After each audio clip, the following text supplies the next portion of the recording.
Hi, I'm Christian and I'm going to show you the new Shopware 6 app system. As you might know, Shopware now provides a cloud service.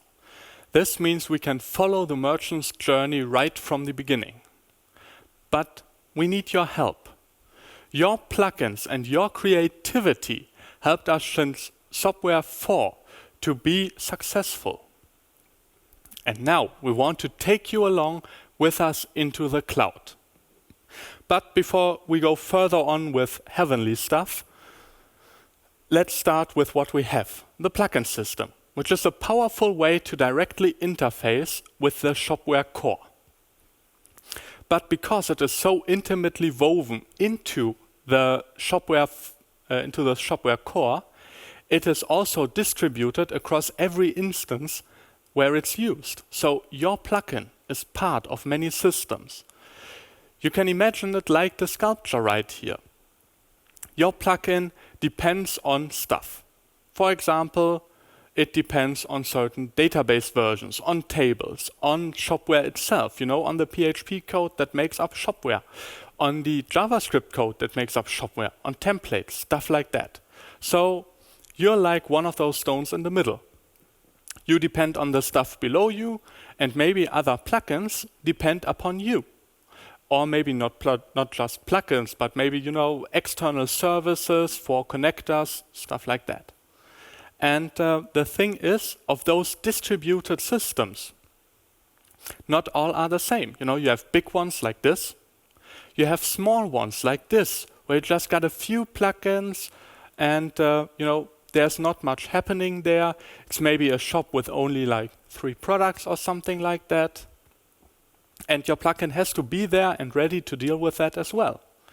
And then there are our fan favorite, the legacy systems. They are just big lumps of stuff. Nobody really knows how they work, but they do their job well enough so nobody touches them. And finding out where there might be some cross problems, when plugins interact with it, it's really hard to figure out. And anyway, your plugin has to deal with all of those systems the same. You cannot just say that, no, you installed your plugin in some kind of really large system. Now it won't work. So cloud services move this complexity. They take all this distributed stuff, all the different versions of all the different software, and unify it. Like this, you just have one big block. But that also means you can no longer interface directly with the code. You can no longer introspect this big rock. You need a pre-agreed upon interface.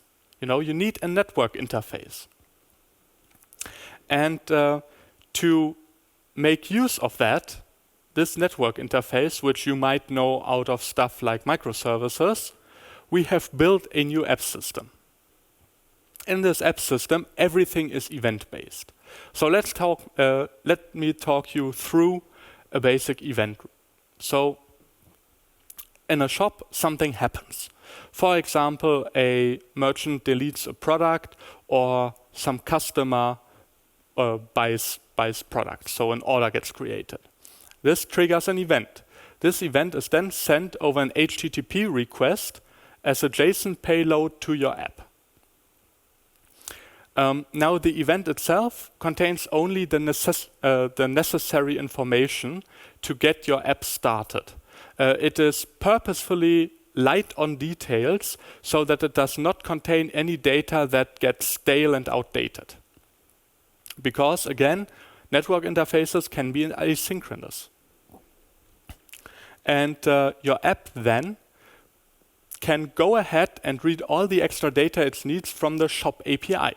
It's the same API that is already in place, just the normal admin API that can read and write all products, all data in the shop. After you've read the information you need to perform your business logic, you can do just that. Perform your business logic and crunch some numbers, write some stuff in your database. And then once you've got the results, you can write them back to the shop through, again, the same API you've read it from. But enough of architectural overviews. Let's get down to the nitty-gritty. For example, let's say we want to generate a pick list from an order. A pick list, for those of you that don't know, is basically a itemized list with little checkboxes that contains all the products in an order. This is so that you can take this list and go through your warehouse or storage or what have you and pick all the products for that order and put a check mark next to it. Basically a checklist for orders. We'll start with the heart of the app, the manifest.xml. This file is basically the whole shop component of your app. It defines the interface between the shop and your app. So we have some meta information that is, I think, quite self-explanatory. You have the technical name of your app, you have labels for human readability, and there you might spot the lang attribute. The lang attribute is used to translate your plugin, your app. It is used to translate your app and have it work in multiple languages. The same is true for the description. You can just as well translate it, but in this case I left it out for brevity's sake. Then you've got author, copyright, version, stuff that you can imagine what it does. The thing that is less obvious is what happens in the setup element.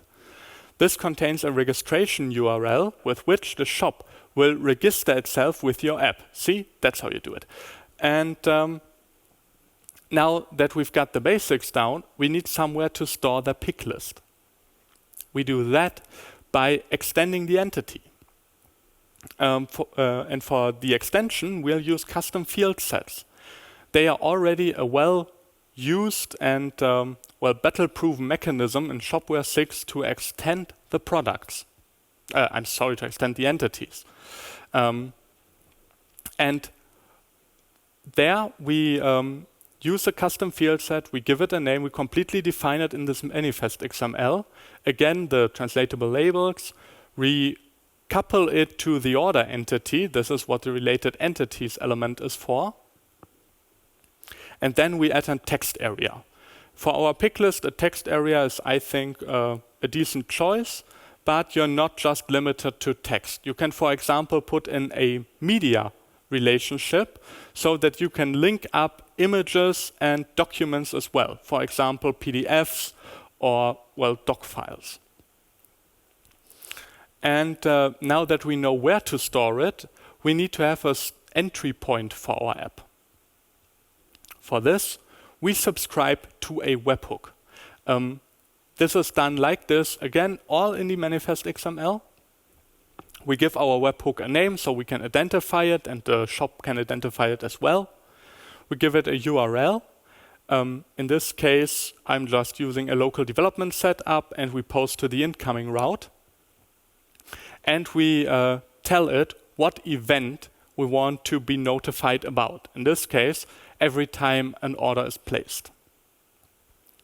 This already concludes all the information we're going to give the shop itself.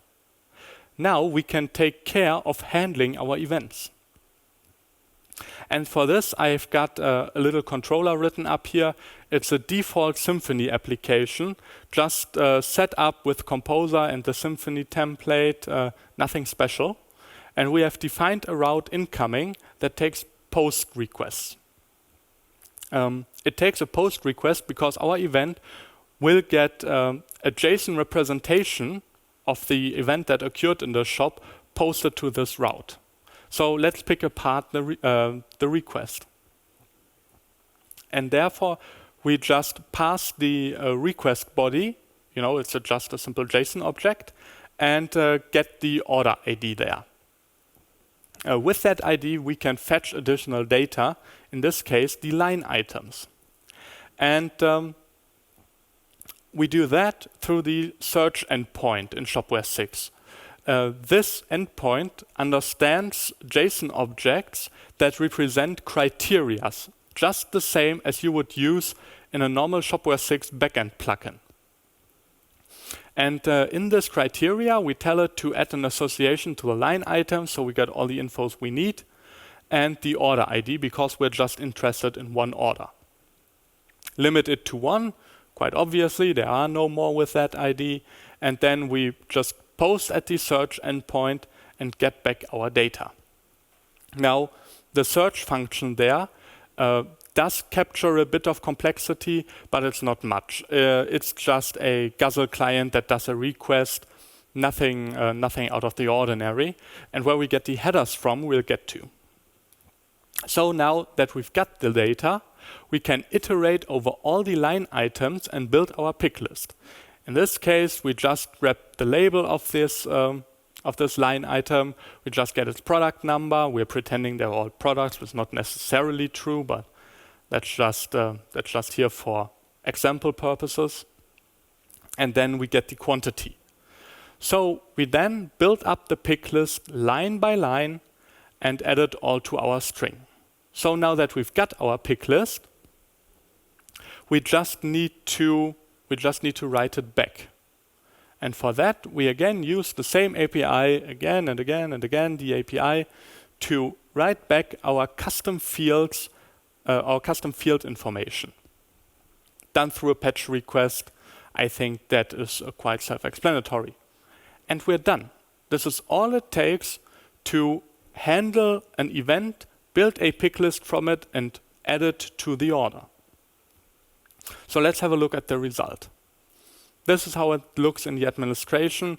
Every time an order comes in, it will get the custom field added right here, so that the user can then, copy paste it, print it out, what have you, and use it. Quite neat. So, but there's the thing with the headers again. As you see, both requests needed those headers. So what is in them? In them is a bearer token for OAuth purposes. But as you can see, the OAuth token is in the request, but how did we get it? For that, I built a Symfony kernel subscriber that subscribes to the kernel request event. And in this event, we can decode the request. It's again just JSON. And this happens for every request, by the way. And then grab the URL of the shop, grab the credentials with which the app can identify itself against the shop, post them to the token endpoint for OAuth, and then just add the token to the request attributes. Quite simple, and this allows us, because it is run with every request, to add all information we need for further communication with the shop automatically to every API route in our app. So we just have to write this once, and we can use it for all routes we want to implement in our app. This was basically our first example. But I want to show you another one. It doesn't have to be just about automatic events. You can also add UI elements that the merchant can trigger from the administration. In this case, let's have a look at a button that restocks products. To do that, we have the admin element in the manifest.xml, where we can add a so-called action button that gets a name, a label, and is associated to an entity and a view. The entity is just so that the button sends over the IDs you need to know about, and the view is where the button will be displayed. In this case, in the detail view of the product. The URL is again just where this event ends up at your app. The result of that is in this little drop-down menu in the product detail page, where you can now see a restock button. To then go on, I have to tell you something, and as I told you about, web events or web interfaces decouple the app from the code. And this loose coupling means it is totally free what kind of programming language you implement your app in. I just used PHP right there because, well, I'm lazy and I know PHP. But this app is completely written in JavaScript, no problem. We have a standard Express server under app. And here I add a middleware to authenticate. And it's basically the same thing as Symfony, just I think it's a nice little abstraction to wrap it in a middleware so that all your route handlers have a directly authenticated Axios client with which to communicate with the shop. You can add some more layers of abstraction there, so you can build your own shop client right there that you can hang onto every request that gets to your app. Now that we've got the authentication out of the way, let's get to the actual use of the app, the restocking. Here I added a restock route for post requests, and again I'm unpacking the data of the request. So in this case we get all the IDs. IDs is an array because you might as well register this button as or under a listing view. This means that you'll get transferred all the IDs that the user has marked when the user clicks the restock button. But then over these IDs we just get additional information because again we just have the IDs, so we get all the additional information from the API with our shop client we just built, and then unpack the data we got into the products. Then we can call our warehouse, send them a fax or something if they're not in the internet age, and tell them to go restock our product. Once that's done, we just update the product stock, and we're basically all done. This is it. The whole app with all the parts I didn't show you, like just importing all the libraries and starting the Express server, was 35 lines of JavaScript. So it's really tiny. It's very powerful due to all the abstractions that already help you out, like the Shopware 6 API and the app system. But now this talk is quite short, and there's even more I can tell you about. So let me just summarize all the other features that the app system provides. We have buttons on listing pages, as I told you, so the merchant can mark multiple entities to be handled by your app. Buttons can have an inbuilt redirect, so that when a user clicks that button, they get redirected to a page of your liking, for example, to display the result of your business logic. So you could build the picklist as a button that then redirects the user to a URL under which the picklist lies as a PDF. You can embed whole websites with your own custom UI in whatever UI framework you want to use in the admin through the app system. We use basically just iframes to render your web page into the admin and to give you the possibility to have a whole custom UI. We also implemented ACL. So this means that we have access control for the apps over which entities the app can touch. This means your user is always informed about what kind of data your app needs to read and write. And it also means that you cannot accidentally delete something you are not supposed to. Lastly, apps can contain whole storefront themes, just like they would in a plugin. So you can basically just build a theme like you would in a plugin, add a manifest.xml, and done. You've got an app that extends the storefront. Now you might ask, is this cloud only? And I have to be frank here with you. No, it does not. It's just the same on-prem on a hosted Shopware instance as it is in the cloud. We've taken great care to take great care to have it just the same on-premise, on cloud, without any kind of additional steps where that involves our infrastructure. So for that, we have built this development mode. Once you add a secret to your manifest.xml, it already handles the authentication of your app with the shop completely offline and managed by you through, for example, a local URL. So now that we get towards the end, let's get you started.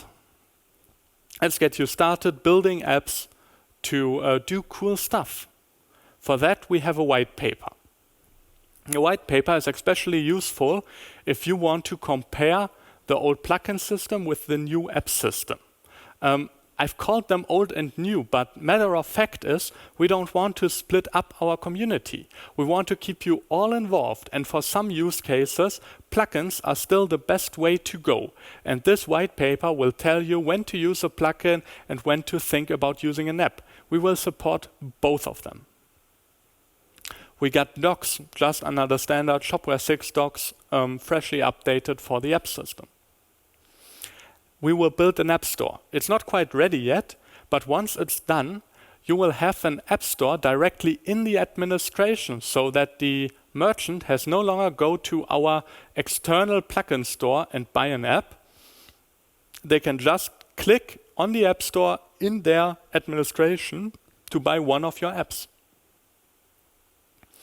Next up, you may not all be so familiar with hosting a cloud application, which is basic, like the app system. So we partnered up with Platform.sh to build a template that will help you get started with a distributed application like an app. So for those of you that don't know, Platform.sh is basically a managed hosting platform where you can just add a web application in a language of your liking, and they will take care of all the boring nitty-gritty stuff like databases, web servers, stuff like that. It's all taken care of for you. It's just code. And we are working with them currently to give you a template in the very soon future. Next up, to get you all started. Right here, right now, we already have the app system as a separate plugin. So you can just install this plugin like you would any other, and then get started developing apps. It contains the complete and working app system, which then will get later down the line added in the Shopware core and distributed across all our customers. Thank you.